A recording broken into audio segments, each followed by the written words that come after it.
হাদিস শরীফ আহলি দিনা কাইয়া ফিকাল আমালুল কলিল হাদিসের অর্থ তোমার ইমামকে খাঁটি করে আলফা নাজাতের জন্য যথেষ্ট হইবে খায়রুকুম মান তাআল্লামাল কুরআন ওয়া আল্লামা তোমাদের মধ্যে সর্বোত্তম ওই ব্যক্তি যে কোরআন হাদিস শিক্ষা করে এবং শিখে তালাবুল ইলমি বারিজাতুন তালা কুল্লি মুসলিম দ্বিতীয় তালাব্বার প্রত্যেক মুসলমানের উপর ফরজ আত্মুরুষাতেরুল ইনা পবিত্রতা ইমানের রঙ্গ মিত্তাউল জান্নাতিস সালা নাজরে ইস্তার সাবি।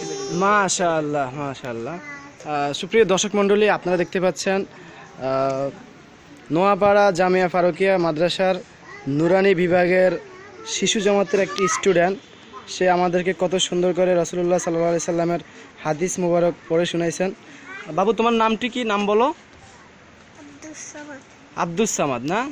ধরো, এই যে আব্দুস সামাদ, তুমি 100 টাকা দিয়ে কিছু খাইও, নাও, রাখো এটা তোমার কাছে। তো দর্শক মণ্ডলী, আমরা একটু ভিতরে যাচ্ছি। এটা হলো তার ক্লাস, শিশু জামাত।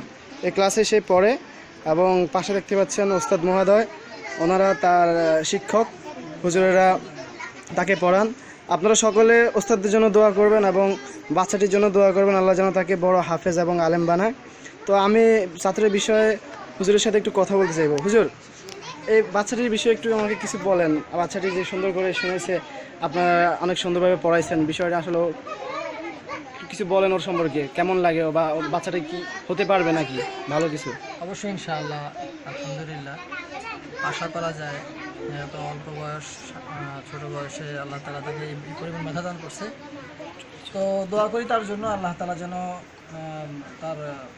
আমি তার জন্য উজ্জ্বল ভবিষ্যৎ কামনা করি এবং আল্লাহ তাআলা যেন তাকে হাফেজ, আলেম, মুফতি বানায়, দেশ এবং দশের জন্য সেবা করতে পারে।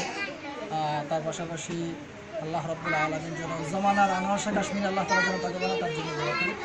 আমিও সকলের কাছে তার জন্য দোয়া প্রার্থী, সবাই তার জন্য দোয়া করবেন এবং তার পাশাপাশি তার ক্লাসের সমস্ত ছাত্রছাত্রীরা আছে তাদের জন্য দোয়া করতেছি, আল্লাহ তাআলা যেন এটাকে দিনের জন্য কবুল করে। আমিন আমিন। হুজুর, আমি আমার নিজের ভাষায় যদি একটা কথা বলি, যে বাচ্চাটির মুখে আমি হাদিস শরীফ শুনে আমি এতটাই অবাক হয়েছি, বিচলিত হয়েছি, যা বলার মতো না। তো হুজুর, আপনাদের মাদ্রাসার প্রতি আমার নিজস্ব দোয়া থাকবে এবং ছাত্রদের প্রতি দোয়া থাকবে। আর সুপ্রিয় দর্শক মণ্ডলী, আপনাদের সকলের কাছে হুজুর দোয়া চেয়েছেন এই সকল স্টুডেন্টের জন্য, আপনারা সবাই তাদের জন্য দোয়া করবেন। কথা বলছি নোয়াপাড়া, পাল্লা বাজার, চাটখিল, নোয়াখালী। আল্লাহ হাফেজ।